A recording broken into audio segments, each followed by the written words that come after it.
दूसरा चरण का जो हमारा कार्यक्रम है, कार्यकर्ता दर्शन सह संवाद, बांका से शुरुआत हुई। जमुई आज इसका कार्यक्रम है। इस सिलसिले में जमुई आना हुआ और पार्टी के जितने भी पंचायत अध्यक्ष हैं, जो हमारे जमीनी स्तर के कार्यकर्ता हैं, उनसे संवाद हम लोग करेंगे ताकि पार्टी का विस्तार हो सके, संगठन और मजबूत हो सके। इस सिलसिले में हम लोग आज जमुई आए हैं और आप सब लोग जिस सवाल को पूछ रहे हैं, एक बड़ा मुद्दा है।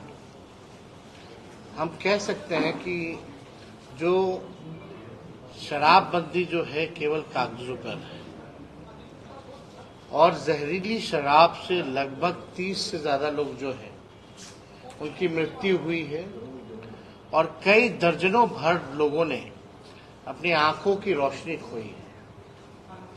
इतनी बड़ी घटना हुई है और माननीय मुख्यमंत्री जी ने अब तक कोई भी संवेदना प्रकट जो है पीड़ितों के लिए अब तक नहीं किया है और लगातार ये घटनाएं हो रही हैं। बिहार में कहा जाता है कि शराब बंदी है, लेकिन हर जगह शराब जो है उपलब्ध है।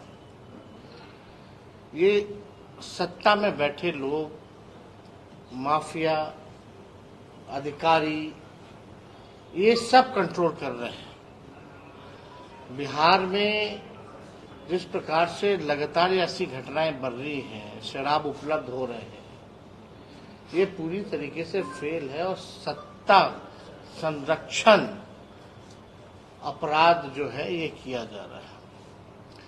लोग मरे नहीं हैं, बल्कि हम कह सकते हैं उनकी हत्या की गई है। और जिस प्रकार से कोई भी पदाधिकारी या बड़ा अधिकारी, किसी पर भी अब तक कोई कार्रवाई नहीं की गई है। तो इसमें सत्ता में जो लोग बैठे हैं, उन लोगों को जवाब देना चाहिए कि किस प्रकार का ये शराबबंदी चल रहा है, ये क्या खेल चल रहा है। गरीब जो है वो मारे जा रहे हैं, गरीबों पर मुकदमा होता है, लेकिन शराब जो सप्लाई होता है, जहां से आता है, उन लोगों को छुआ तक नहीं जाता है। और जिनके संरक्षण में शराब आ रहा है, कई जगह तो जनता दल यूनाइटेड के कार्यकर्ता जो है पकड़े गए कि किस प्रकार से ये लोग जो है शराब की ब्लैक में स्मगलिंग कराते हैं और बिकवाने का काम कराते हैं, होम डिलीवरी कराते हैं। लेकिन अभी दुख की बात है कि हमारे बिहार के लोग, गरीब लोग मरने जा रहे हैं और सरकार जो है अफसोस तक भी नहीं करती। शराब आ रहा है, बन रहा है, तभी तो ये घटनाएं हो रही है। अगर शराब आता नहीं, शराब बनाए नहीं जाते, नकली शराब, देसी शराब, तो ये घटना नहीं होती। और आप सब लोगों को पता है कि किस प्रकार से, आप सब पत्रकार हैं, सब लोग जानते हैं इस चीजों को कि बड़ा इजीली जो है शराब उपलब्ध यहाँ बिहार में कहीं भी उपलब्ध हो जाता है। जब आपको, हम लोगों को पता है उपलब्ध होता है, तो क्या थानों में पुलिस को नहीं पता है कि कहां से कैसे उपलब्ध हो रहा है? सब कुछ पता है। केवल ये खेल जो है भ्रष्टाचार का है, केवल पैसों का खेल चल रहा है और लोग जो है मारे जा रहे हैं। तो एक बहुत ही दुखद घटना है। लगातार ऐसी घटनाएं हो रही हैं और मुख्यमंत्री जो है अब तक जो है खामोश है। कभी भी मुख्यमंत्री किसी भी विषय पे, गंभीर विषय पे वो बोलते नहीं है। अब तो कितना दिन हो गया, प्रधानमंत्री तो कभी प्रेस कॉन्फ्रेंस और प्रेस से इंटरेक्ट नहीं करते, वो अलग बात है। लेकिन हमारे बिहार के मुख्यमंत्री भी प्रेस से बात नहीं करते, सवाल नहीं लेते हैं। कितने दिन हो गए अब तक मुख्यमंत्री को एक प्रेस कॉन्फ्रेंस किए हुए? चाहे कितनी सी बड़ी घटना हुई हो, चाहे कितना भी गरम मुद्दा हो, आज तक किसी विषय पे मुख्यमंत्री ने अपनी चुप्पी नहीं तोड़ी है और उम्मीद करते हैं, अपेक्षा करते हैं कि कम से कम माननीय मुख्यमंत्री जी कम से कम संवेदना तो प्रकट कर सकते हैं। कुछ बोले ना बोले, कार्रवाई करे ना करें, लेकिन कम से कम जो जिनकी हत्या की गई है, जो लोग मरे हैं जहरीली शराब से, कम से कम वो संवेदना तो कम से कम प्रकट करें, दुख तो जाहिर करें। और कौन से वरीय अधिकारी को इन्होंने कार्रवाई की है भाई? कानून तो बड़ा लंबा चौड़ा बनाया गया है, लेकिन उसका पालन हो रहा है कि नहीं हो रहा? और नहीं हो रहा तो किसकी जिम्मेदारी है? केवल समीक्षा बैठक का ढोंग करके, केवल फोटो खिंचवा के प्रेस में रिलीज डलवा दिया जाता है। होम डिपार्टमेंट की मीटिंग होती है, डीजीपी नहीं रहते हैं और चीफ सेक्रेटरी नहीं रहते। ये तो मुख्यमंत्री जी का हाल है। अभी कुछ दिनों पहले ही गृह मंत्रालय की समीक्षा हुई, उसमें ना तो डीजीपी है ना चीफ सेक्रेटरी है। ये स्थिति है। माननीय मुख्यमंत्री जी की हमको चिंता होती है, व्यक्तिगत तौर पे हम उनका पूरा सम्मान करते हैं और हमसे ज्यादा कोई सम्मान उनको नहीं देता है, ना कोई करता है। लेकिन एक बड़ा साजिश चल रहा है उनके खिलाफ। पता नहीं क्या खिलाया पिलाया जा रहा है। हजारों करोड़ों हजारों की योजनाओं में एक कमरे में बैठा दिया जाता, वहीं से सब कुछ करा दिया जाता, 15 मिनट में सब कुछ खत्म कर दिया जाता प्रोग्राम, किसी पे कुछ नहीं बोलते। तो ये बड़ा गंभीर विषय है।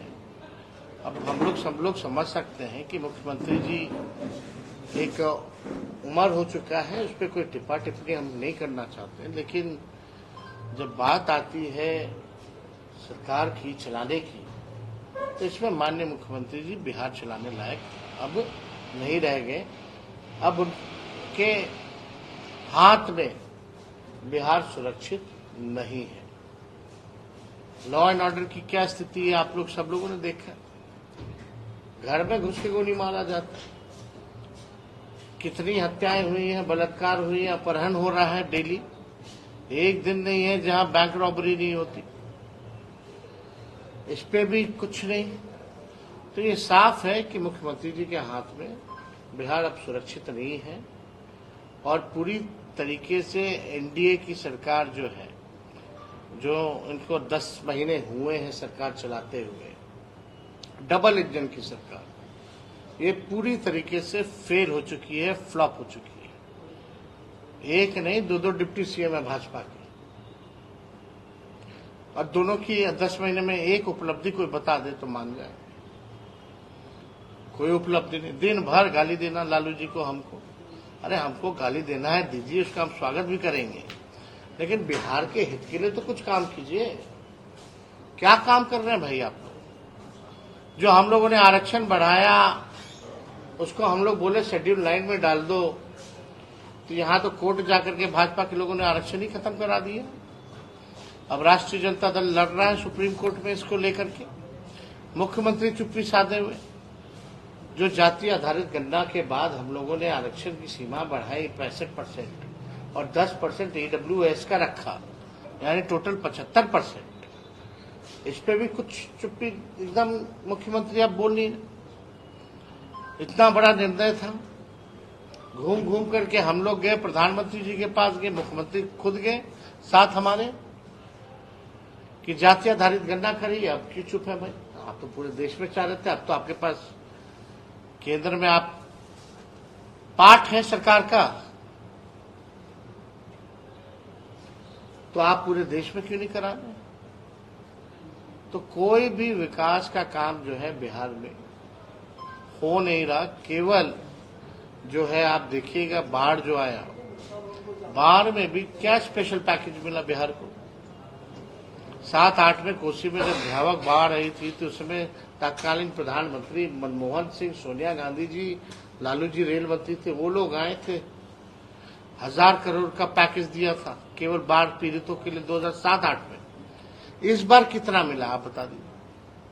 किस बात का डबल इंजन का सरकार है?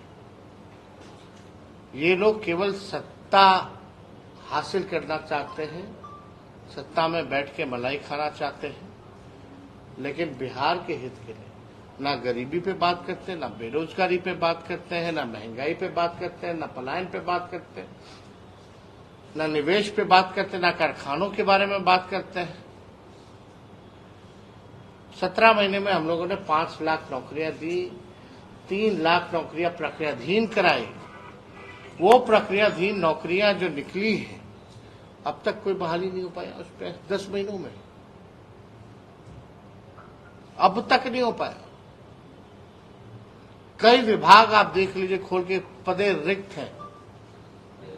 स्वास्थ्य विभाग में हम लोगों ने प्रस्ताव दिया था कैबिनेट में, मुख्यमंत्री जी ने रोका उसको कि थोड़े दिन में करेंगे। पब्लिक हेल्थ कैडर लगभग 1.5 लाख लोगों का उसमें वैकेंसी है, वो अब तक नहीं हो पा रहा। तो ये सरकार केवल जो है अपनी चिंता करती है, जोड़ तोड़ करके सरकार बनाना, डरा धमका करके सरकार बनाना, यही काम रह गया। ना बिहार की चिंता, ना बिहार के लोगों की चिंता। तो अगर और कोई सवाल आप लोगों का होगा। जिलों की बात छोड़ दीजिए, पटना राजधानी में शराब बनाने की फैक्ट्री पकड़ी गई है, बड़ी फैक्ट्री पकड़ी गई है, बहुत बड़ा जखीरा पकड़ा गया, क्या कहेंगे? देखिए, इक्का दुक्का चीज है, पकड़े हैं पूरे बिहार में है कि अब शराब आ कहां से ना, जब तो कुछ तो इन्वेस्टिगेशन होना चाहिए ना कि भाई अगर बॉर्डर पे अगर शराब अंदर घुस रहा है तो वो आ कहां से। तो मेन जो लोग हैं, बड़े बड़े जो मछलियां हैं, उनको क्यों नहीं पकड़ा जा रहा? सवाल तो ये पैदा होता है। और 100 ट्रक एंट्री करा दीजिएगा, एक को पकड़ लीजिएगा, उसमें अपना उपलब्धि मानिएगा।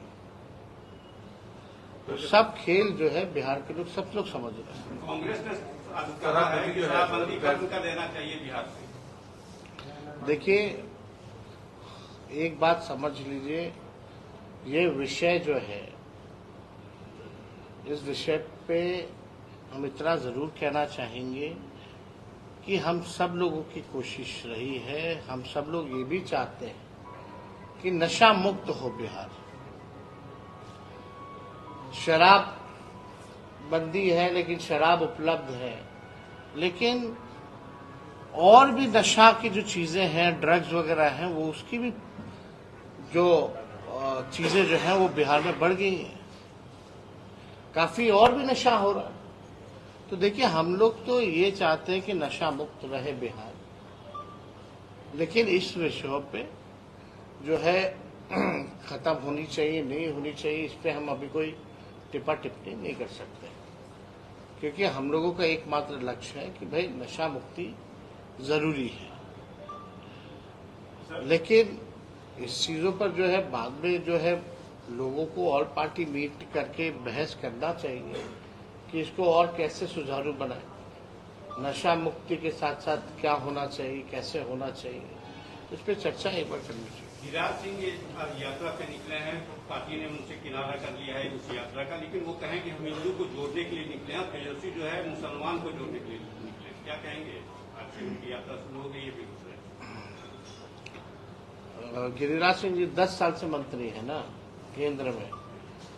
बिहार के लोग तो ये भी नहीं जानते उनका मंत्रालय कौन सा है। ये हालत है। गिरिराज सिंह जी को कोई मतलब तो है नहीं काम से। 10 साल मंत्री रहे, कुछ उपलब्धि होती तो उसको लेकर के यात्रा करते। जागे हुए मतलब सोया हुआ कौन है जिनको जगाने चले? तो जा रहे हैं जनता के बीच, तो जनता ही उनको जगाएगी। बेबुनियाद बातों के लिए कोई जगह नहीं है।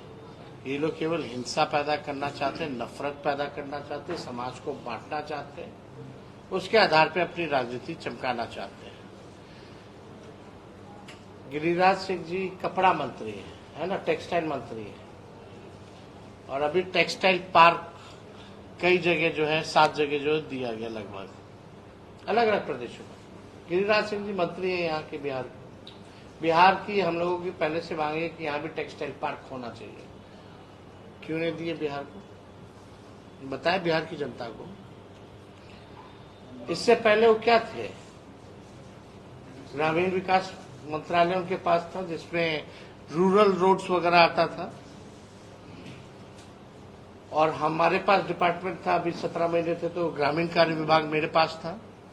हमको चिट्ठी लिख करके वो भेजते थे कि मेरा रोड बनवा दीजिए। अब भारत सरकार का मंत्री बिहार सरकार के मंत्री को चिट्ठी लिख करके भेज रहा है कि उनका रोड बना दीजिए, तो समझ सकते कितना उनका चलता है, कितनी उनकी समझ है, कितने उनमें प्रतिभा है कि वो काम कर सकते हैं कि नहीं कर सकते। तो इस तरह की नफरत की राजनीति करने वाले लोग जो है ज्यादा टिकते नहीं है, जनता इनको जवाब देगी। और गिरिराज सिंह भूल गए हैं कि आज तक भाजपा बिहार में अपने बलबूते सरकार नहीं बना पाई है। बिहार जो है अमन चाहती है, शांति चाहती है, विकास चाहती है, तरक्की चाहती है। नफरत अहिंसा के लिए बिहार में किसी के लिए जगह नहीं है, ये बात अभी तक उनको नहीं समझ में आया। और अगर वो प्रयास करेंगे दंगा कराने का, भड़काने का, तो आप समझ जाइए राष्ट्रीय जनता दल और हम लोग चुप बैठने वाले नहीं हैं, उनको सबक जरूर सिखाने का काम करेंगे। भाजपा के प्रदेश हैं दिलीप जायसवाल ने बड़ा सवाल खड़ा कर दिया। आपने जब नीतीश कुमार के तबियत खराब होने की बात कहा तो वो कह रहे हैं कि क्या अपने पिताजी के ऊपर भी सवाल खड़ा करेंगे, उनका तबियत खराब होगा तो घटिया राजनीति पर तेजस्वी उतर आए। कहाँ सवाल, क्या हम सवाल किए थे? तबियत खराब होने की हम तो बोल रहे हैं कि हमको चिंता और हमसे ज्यादा कोई उनको सम्मान नहीं देता। एक उम्र हो गई है, उसका प्रभाव है, तो हम समझ सकते हैं, इस पर टिप्पा टिप्पणी हम नहीं करना चाहते, लेकिन वहां साजिश चल रही है। जो लोग मुख्यमंत्री के आसपास घिरे हुए जो लोग हैं, वो लोग साजिश कर रहे हैं। एक बात समझनी चाहिए, और ये भाजपा के लोग ये हम लोगों को बताएंगे। सम्राट चौधरी का बयान नहीं पता क्या बोले थे किडनी को लेके? किडनी को लेके सम्राट चौधरी ने क्या बयान दिया था कि लालू जी ने बेच दिया, टिकट के बदले जो है अपनी बेटी का किडनी ले लिया। इससे शर्मनाक बयान हो सकता है? तो देखिए, हम इस पे कोई टिप्पा टिप्पणी हम लोग करना नहीं चाहते। और जिन प्रदेश अध्यक्ष अभी नए नए बने हैं, जब हम स्वास्थ्य मंत्री थे तो हमारे पास कितना ही आते थे। इनका मेडिकल कॉलेज वगैरह है ना, उसको लेकर के कितना आते थे, जाके पूछिएगा।